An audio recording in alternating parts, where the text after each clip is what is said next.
Welcome to Insect Gallery dari Madura untuk Indonesia. Saya mau merekomendasikan satu buku yang menurut saya recommended sekali bagi teman-teman yang masih newbie dalam kris-kris Bali atau penggemar-penggemar baru. Ini ada satu buku yang saya rekomendasikan sekali. Judul bukunya Kris Bali Bersejarah, karya Pandewayan Sutejanaiken dan Basuki Teguh Yuwono. Nah, kris ini menampilkan koleksi-koleksi dari Neka Art Museum. Jadi, saya mau ulas dari ketebalannya dulu. Untuk yang pertama, buku ini tebal sekali ya. Untuk halamannya ada sekitar 319 halaman. Kenapa buku ini sampai 319 halaman? Karena di dalam buku ini untuk pembahasannya sangat detail sekali. Pembahasan yang pertama itu mulai dari kris dalam konsep budaya Nusantara atau kris dalam sudut pandang masyarakat Nusantara. Jadi di sini dijelaskan bahwa kris itu menurut sudut pandang orang-orang di Indonesia misalkan, atau sudut pandang orang-orang Nusantara, kris itu seperti apa itu dijelaskan di sini. Nah, selanjutnya di situ ada terkait dengan karakteristik kris Bali. Yang pembahasannya dimulai dari sejarah perkembangannya sejarah perkembangan kris Bali, terus perkembangan pembuatan kris Bali, serta perkembangan pembuatan kris Bali setelah merdeka atau yang biasa kita untuk kris yang diproduksi itu yang biasa kita sebut kris kemerdekaan. Di situ di buku ini juga dijelaskan. Nah, di buku ini juga kenapa saya rekomendasikan sekali untuk para pecinta keris yang masih pemula, karena di buku ini dijelaskan secara detail bagian-bagian keris Bali. Mulai dari ukuran bilah keris Bali, bentuk bilah keris Bali, ragam bentuk gandiknya, ganjanya, kinatahnya, dapurnya, pamornya. Untuk keris Bali dijelaskan secara detail di buku ini. Nah, untuk warangganya juga. Jadi warangganya juga dijelaskan secara detail untuk warangka keris Bali, terus karakteristiknya, karakteristik warangka dan hulu atau danganan itu dijelaskan dengan lengkap dan jelas di dalam buku ini.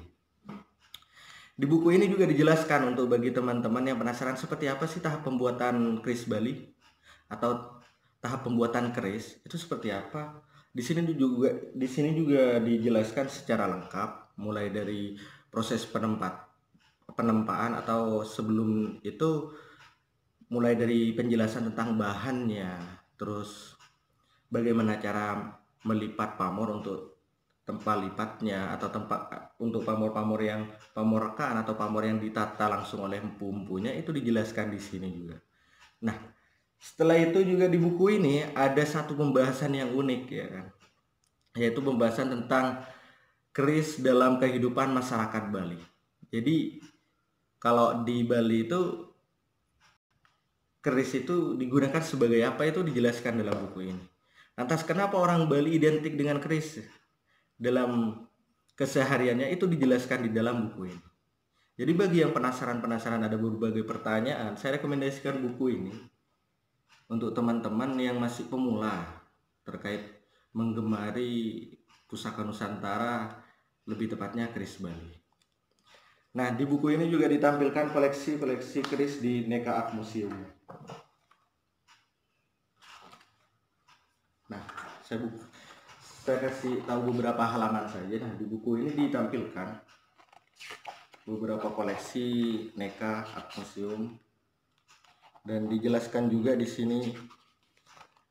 Di sini juga dijelaskan untuk keris Bali karyanya siapa, mulai dari penangguhannya, terus nama dapurnya dijelaskan semua secara lengkap sekali sih kalau menurut saya. Jadi mungkin kalau setelah melihat buku ini untuk teman-teman yang punya banyak pertanyaan, kalau menurut saya kalau setelah baca buku ini setidaknya lah meminimalisir ketidaktahuan lah, mengedukasi sekali sih kalau menurut saya buku ini.